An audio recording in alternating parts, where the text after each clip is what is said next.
Je m'adresse aux sceptiques, à ceux qui pensent que ça n'arrive qu'aux autres, à ceux qui pensent être immunisés contre la maladie, les accidents, à ceux qui pensent pouvoir passer à travers les gouttes.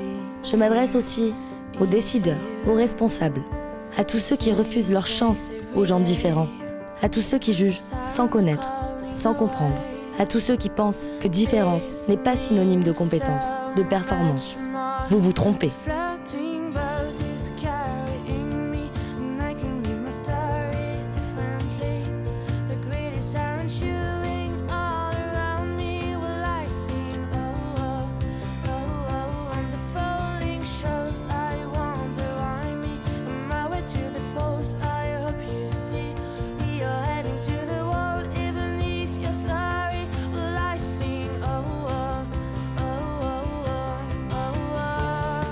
Surpris, n'est-ce pas?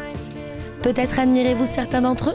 Peut-être sont-ils des modèles, des références, des sources d'inspiration pour vous? Toujours prisonniers de vos stéréotypes, de vos représentations? Toujours enfermés dans vos croyances? Toujours le même regard sur le handicap?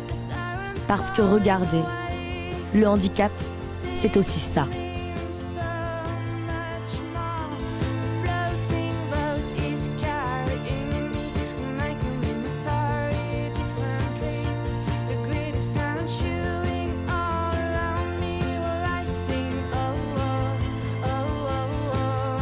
Le handicap leur a donné leur force.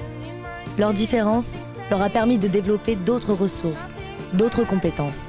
Ils ont vu quand les autres ne savaient où regarder. Ils ont entendu l'inaccessible. Ils ont imaginé l'inconcevable. Ils ont pensé différemment, travaillé différemment. Parce qu'ils étaient différents, ils ont cherché et ouvert de nouvelles voies. Dans un monde inadapté à leurs conditions, ils ont posé un autre regard sur les problèmes, sur la vie, sur le monde. Ils l'ont transformé. Certains l'ont changé à jamais. Pour vous.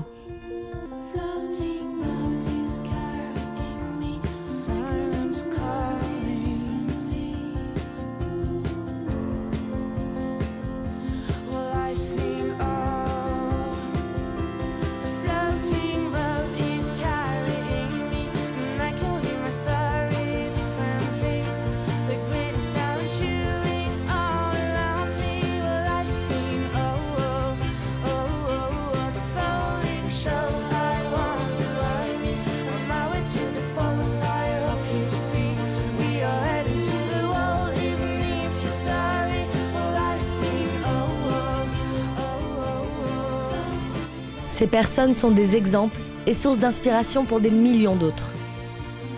Alors, vous pensez toujours qu'une personne handicapée est moins bien que vous? Moins performante? Moins compétente? Ça fait quoi de s'être trompé?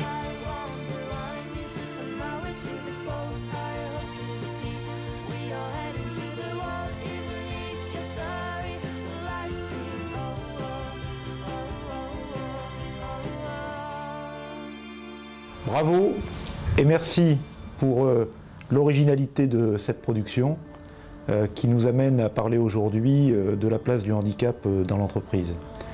Il y a encore tellement de choses à faire pour accepter et intégrer ceux qui ont des différences. Le handicap, on y est sensible quand il nous touche, directement ou indirectement, dans notre vie quotidienne ou dans la vie de ceux qui nous sont chers. On a fait beaucoup de progrès dans l'entreprise pour pouvoir permettre l'accès aux handicapés. Je citerai plusieurs exemples. D'abord, on en est sans doute au 9e accord handicap national. Et si on n'avait pas eu tous ces accords, sans doute qu'on n'aurait pas mis la même intensité pour mener un certain nombre d'actions. Il faut en être conscient et le reconnaître très objectivement. On a, par ce biais, réussi à intégrer beaucoup de travailleurs handicapés. Rien qu'à EDF Commerce en Méditerranée, on a à peu près 110 salariés, c'est-à-dire 8% de nos effectifs qui sont en situation de handicap. Mais il faut le reconnaître, il reste encore un grand chemin à accomplir. Aujourd'hui, je vous propose de réfléchir collectivement sur quel type d'action on pourrait encore mener pour nous donner de nouveaux challenges et encore continuer à progresser ensemble dans la voie de l'acceptation de la différence. Merci pour votre coopération.